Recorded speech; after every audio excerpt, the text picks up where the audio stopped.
Pues el caso es ese de que yo normalmente traigo las vacas aquí a pasear al prado, porque para como tengo aquí el río, aprovecho y ya beben. Y vi el aparato ese, yo toda creída de que era una televisión. Cogí y me lo llevé para casa, pero en cuanto me lo vio Secundino, una chispa me coma. Me dijo él, pero ¿tú no ves que eso es peligrosísimo? ¿Tú no ves que eso es cosa de extraterrestres, ni televisión, ni nada, que eso tiene radioactividad? Mira, que me parta un rayo, tal como le llegué con ella a casa, para allá la volví a llevar. Y queda ahí cerca, ¿eh? Queda ahí cerca, si yo si quieres te lo enseño. Es un peligro, pero si quieres te lo enseño, tal, ya andándome con él en las manos, y si tiene que pasarme algo, pues ya me pasará igual.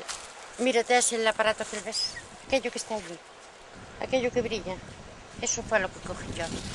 Si quieres ir a verlo, te llevo, pero mira, hay que tomar precauciones. Yo traigo una bolsa para mí y toma tú otra, porque yo lo que no quiero para mí tampoco lo quiero para nadie, ¿sabes? Por culpa de la radioactividad esa, ¿no? ¿Sabes? Que te puede dejar ciego, o darte algo a la cabeza, puedes quedarte tullido. Así que vamos a mirar acá. Mira, es esto, ve que te lo enseño de cerca.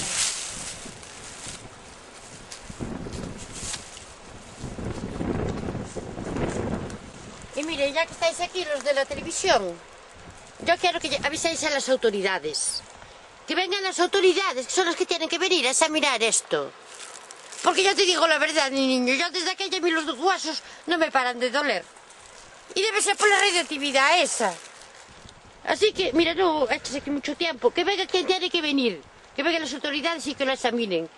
Y después también ya pagarán los daños que me están haciendo a mí por culpa de coger esa porquería de... Puñeta, menudo disgusto.